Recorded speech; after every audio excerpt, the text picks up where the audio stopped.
हमारी आज की कहानी है फैसला, जिसके लेखक हैं भीष्म साहनी। अगर आपको कहानी की प्रस्तुति पसंद आए तो कृपया मेरे चैनल को सब्सक्राइब करें। तो आइए कहानी की शुरुआत करते हैं। उन दिनों हीरालाल और मैं अक्सर शाम को घूमने जाया करते थे। शहर की गलियां लांघकर हम शहर के बाहर खेतों की ओर निकल जाते थे। हीरालाल को बातें करने का शौक था और मुझे उसकी बातें सुनने का। वह बातें करता तो लगता जैसे जिंदगी बोल रही है। उसके किस्से कहानियों का अपना फलसफाना रंग होता। लगता जो कुछ किताबों में पढ़ा है सब गलत है, व्यवहार की दुनिया का रास्ता ही दूसरा है। हीरालाल मुझसे उम्र में बहुत बड़ा तो नहीं है, लेकिन उसने दुनिया देखी है। बड़ा अनुभवी और पैनी नज़र का आदमी है।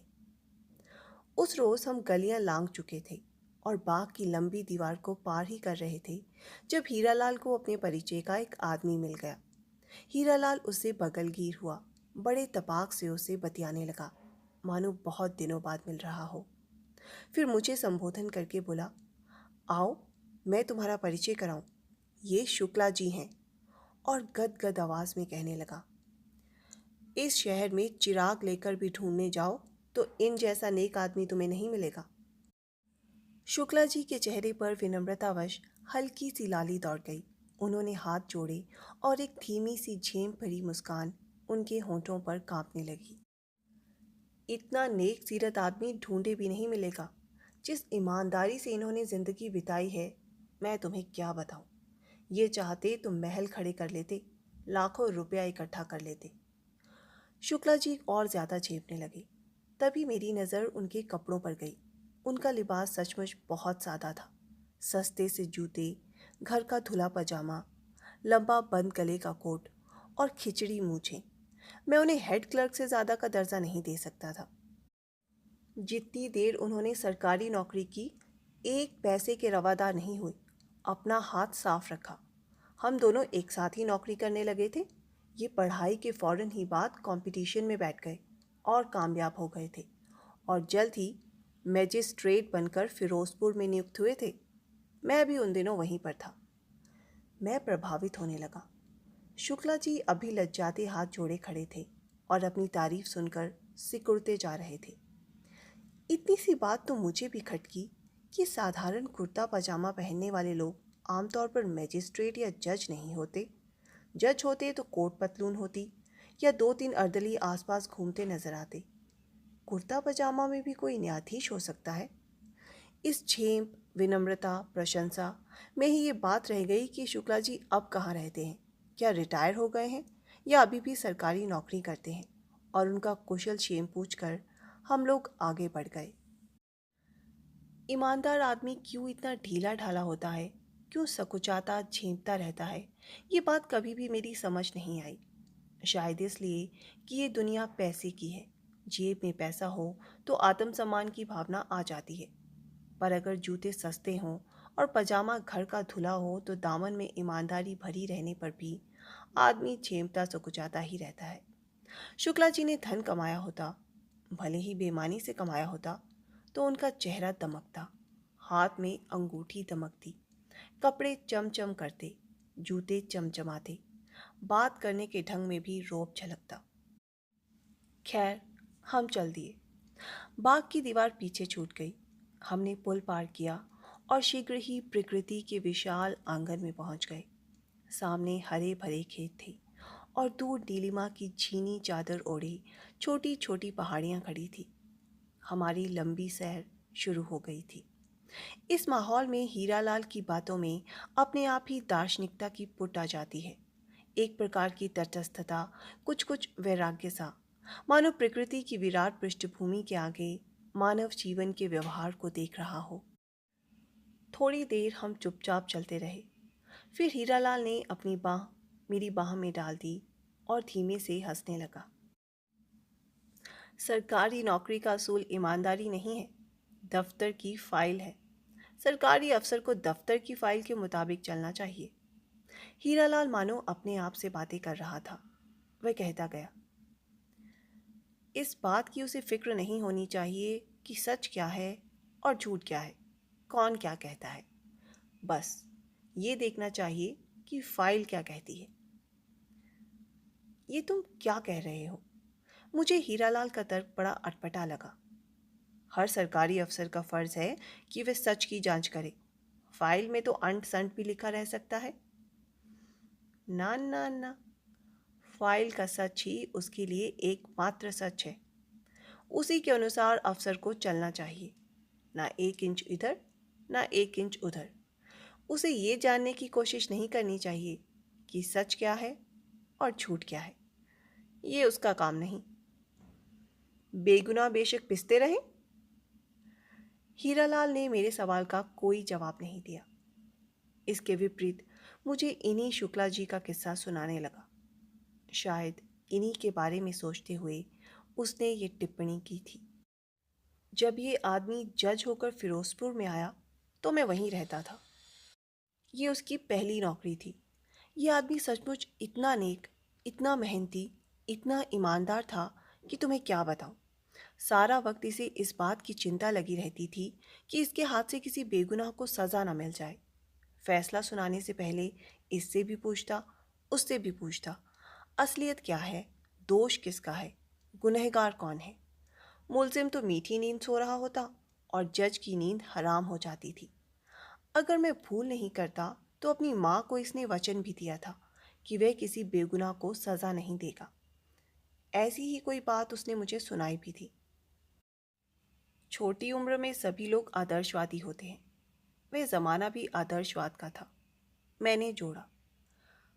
पर हीरालाल कहे जा रहा था। आधी आधी रात तक ये मिसले पढ़ता, मेज से चिपटा रहता। उसे यही डर खाए जा रहा था कि उससे कहीं भूल ना हो जाए। एक एक केस को बड़े ध्यान से जांचा करता था। फिर यूं हाथ झटक कर और सिर टेढ़ा करके, मानो इस दुनिया में सही क्या है और गलत क्या है, इसका अंदाज लगा पाना कभी संभव ही ना हो।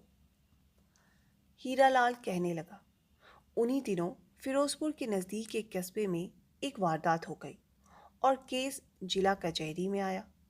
मामूली सा केस था।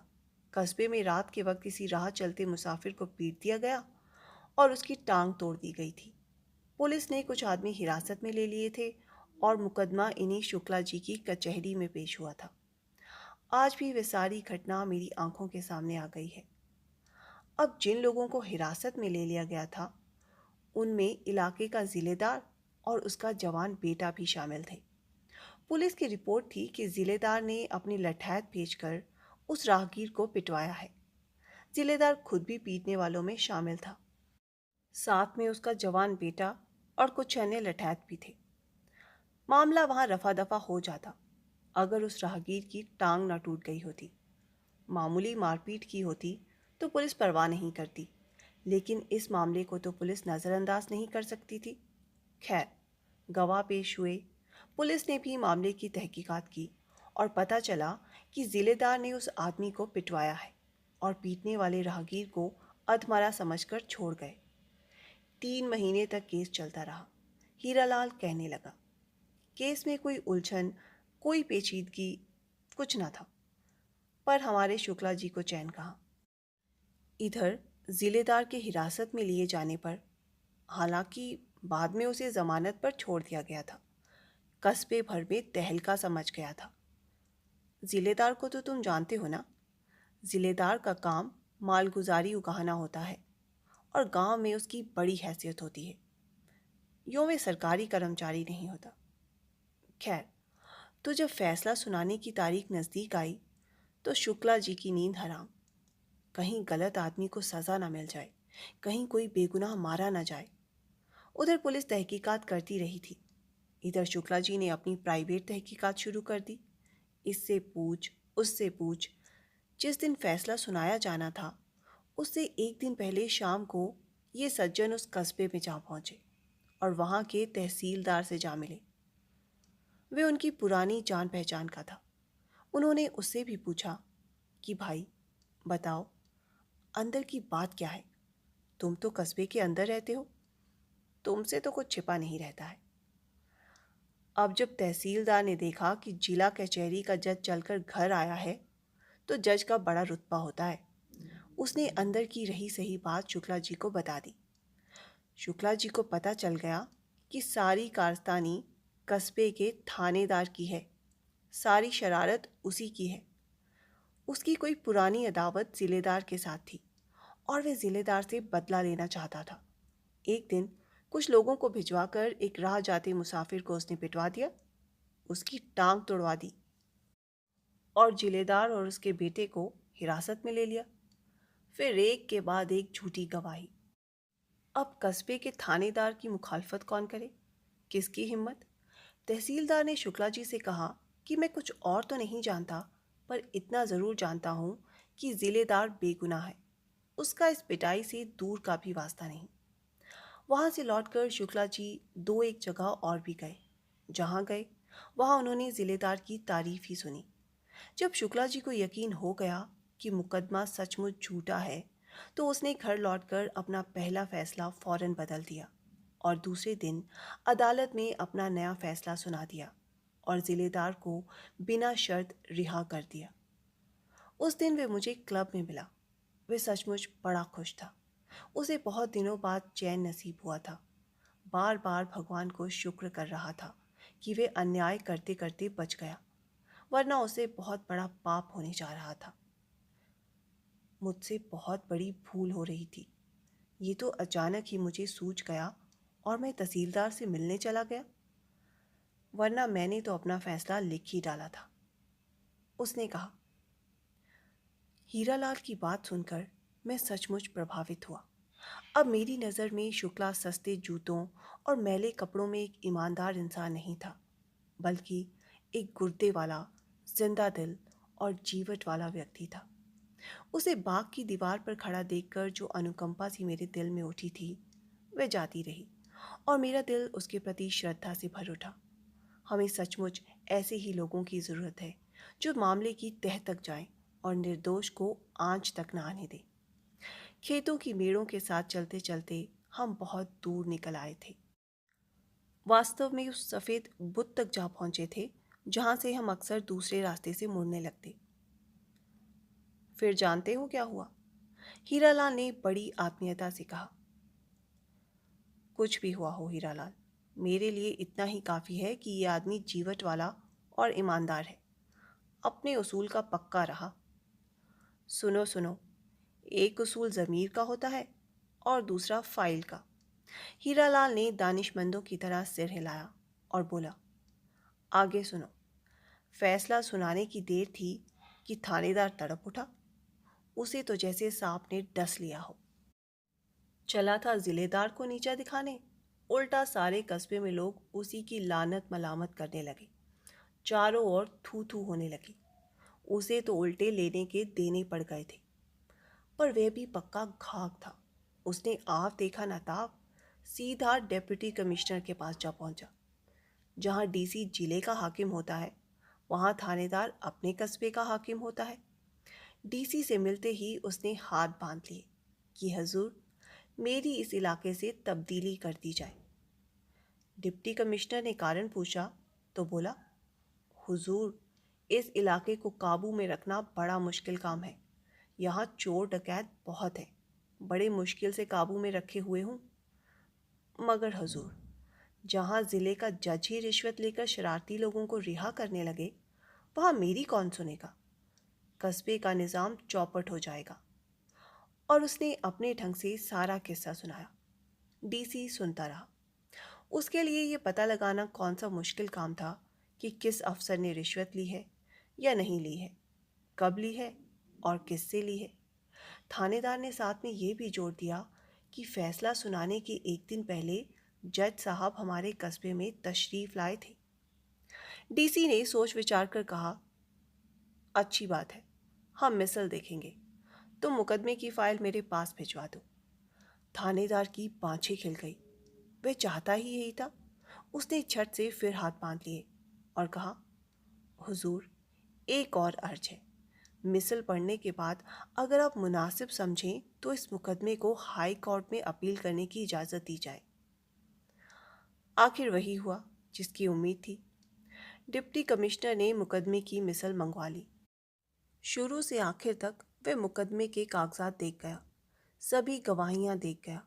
एक एक कानूनी नुक्ता देख गया और उसने पाया कि सचमुच फैसला बदला गया है।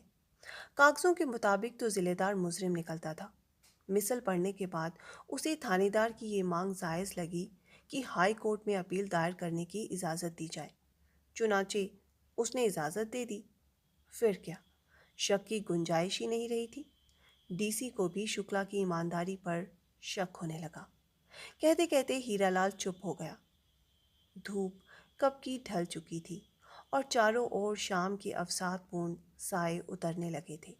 हम देर तक चुपचाप चलते रहे। मुझे लगा हीरालाल इस घटना के बारे में ना सोचकर कुछ और ही सोचने लगा है। ऐसे चलती है व्यवहार की दुनिया, वह कहने लगा। मामला हाई कोर्ट में पेश हुआ और हाई कोर्ट ने जिला अदालत के फैसले को रद्द कर दिया।